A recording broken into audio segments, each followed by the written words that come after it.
Denny Indrayana menyebut seorang menteri kabinet Jokowi berinisial SYL menjadi target Komisi Pemberantasan Korupsi (KPK) untuk dijadikan tersangka.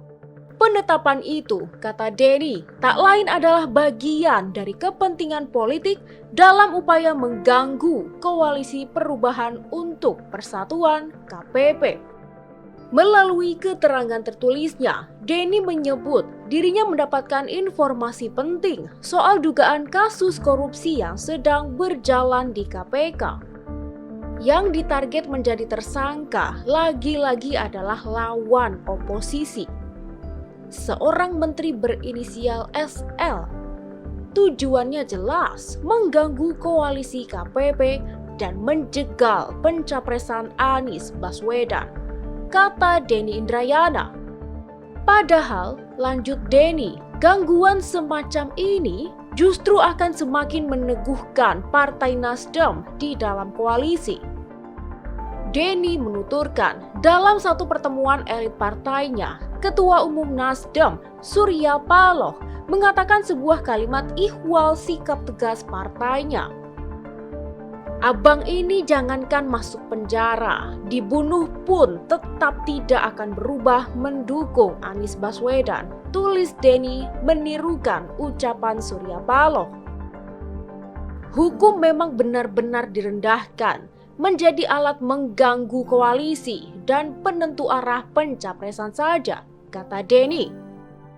Kemudian, Denny juga mendapatkan informasi bahwa pimpinan KPK datang ke seorang menteri senior, menyatakan telah lengkap bukti dan meminta izin presiden untuk mentersangkakan seorang pimpinan parpol.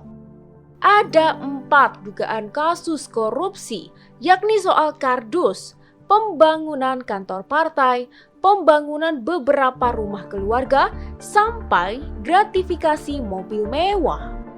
Lalu, sang menteri senior mengatakan, jalankan saja sesuai bukti dan proses hukum. Sang pimpinan parpol masih selamat hingga kini, karena tetap berada di barisan koalisi Jokowi. Izin dari presiden pun tak kunjung turun ke KPK, ujar Denny. Maka terbuktilah kekhawatiran saya setelah diperpanjang setahun masa jabatannya melalui putusan MK. Firly Bahuri bergerak cepat sesuai skenario tangan kuasa, menggunakan KPK untuk memilah dan memilih kasus, memukul lawan oposisi, dan merangkul kawan koalisi, kata dia. Rasulullah Shallallahu Alaihi Wasallam pernah bersabda, yang intinya suatu bangsa akan hancur jika hukum ditegakkan dengan pilah-pilih. Semoga Allah Subhanahu wa Ta'ala menyelamatkan Indonesia, imbuh Denny. Tak hanya Menteri SL, menurut Denny, KPK juga akan menetapkan 2 pejabat lainnya menjadi tersangka. Selain SL, ada lagi eselon 1 dan eselon 2 kementerian yang sama yang direncanakan menjadi tersangka, pungkasnya. Diketahui saat ini KPK tengah menyelidiki kasus dugaan korupsi di Kementerian Pertanian.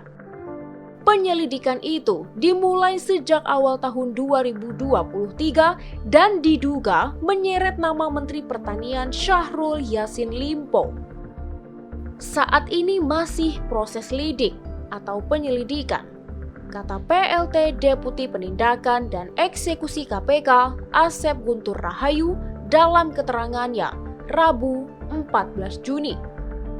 Sementara itu, Kepala Bagian Pemberitaan KPK Ali Fikri juga membenarkan adanya penyelidikan kasus ini.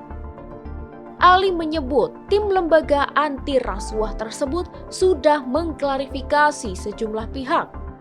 Sejauh ini yang kami ketahui benar tahap proses permintaan keterangan pada sejumlah pihak atas dugaan korupsi di Kementerian RI, kata Ali, Rabu 14 Juni. Dia mengatakan penyelidikan kasus ini diawali dari laporan masyarakat yang diterima KPK yang kemudian ditindaklanjuti pada proses penegakan hukum. Karena masih pada proses penyelidikan, tentu tidak bisa kami sampaikan lebih lanjut. segera kami sampaikan perkembangannya, terang Ali.